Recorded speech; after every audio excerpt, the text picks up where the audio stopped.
Davao City Mayor Sara Duterte says her father, President Rodrigo Duterte, told her to take in Senator Bong Go as her running mate should she run for president in 2022.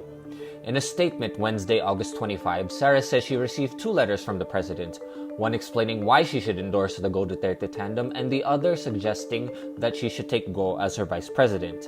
In response, Sara asks her father and his aide to stop discussing her 2022 plans in public. The Davao City Mayor also notes Duterte's flip-flopping commitment to run for vice president in 2022. Only hours before he said he would back out of the elections, his political party announced he had formally decided to run for vice president. Sara also describes PDP Laban as a party reduced to a sitcom. She says, "I refuse to be a political punching bag for a party in complete disarray."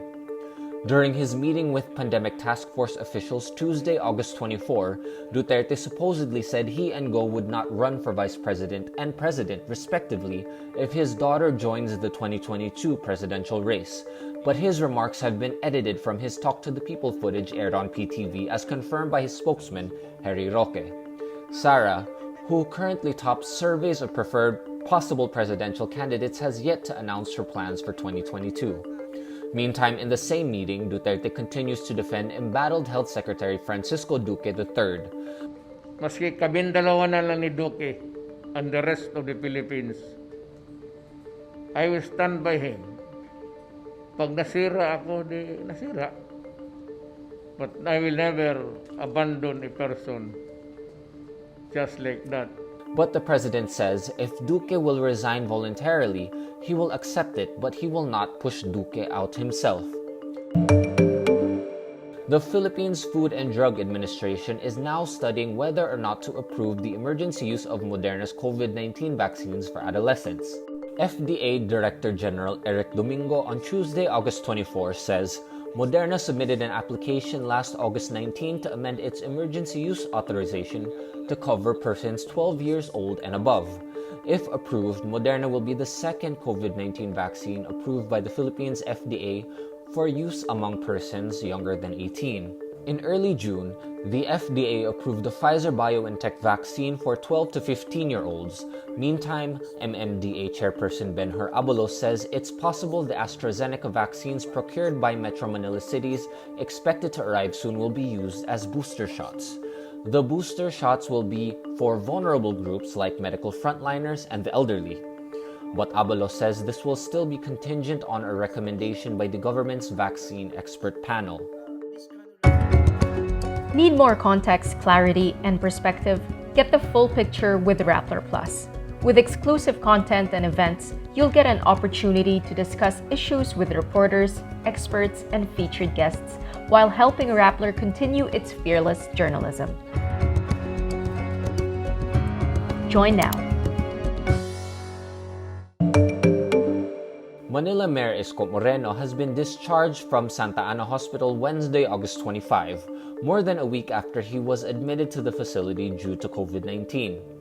The Manila Public Information Office says the hospital tagged Moreno as a recovered patient, although Moreno only stayed for 11 days in the hospital.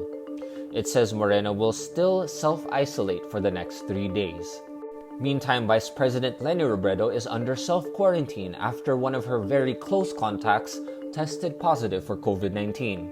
In a Facebook post Wednesday, August 25, Robredo says she started her quarantine a day earlier after one of her employees at the office of the Vice President started showing COVID-19 symptoms. The OVP employee later turns out to be positive for COVID-19. The Vice President says she will be undergoing her RT-PCR test on Monday, August 30, or the 7th day after her last exposure to her staff member. Robredo is considering running for president in the 2022 elections, but she has yet to announce her plans.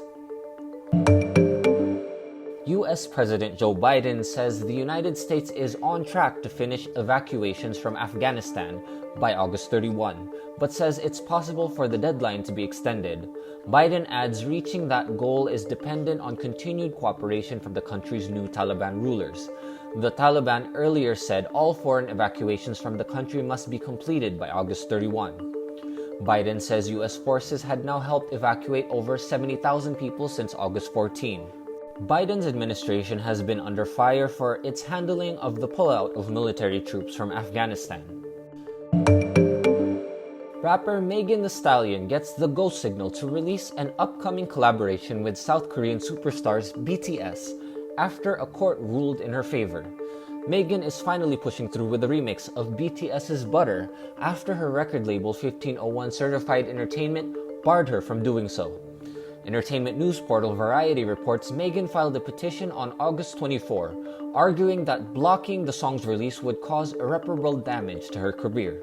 Following the court's okay, BTS's label Big Hit Music announces the newest Butter remix would drop on Friday, August 27 at 12 p.m. Manila time on all streaming platforms. Megan also sued her record label back in March 2020 after 1501 Certified Entertainment and its CEO Carl Crawford barred the release of her EP Sugar.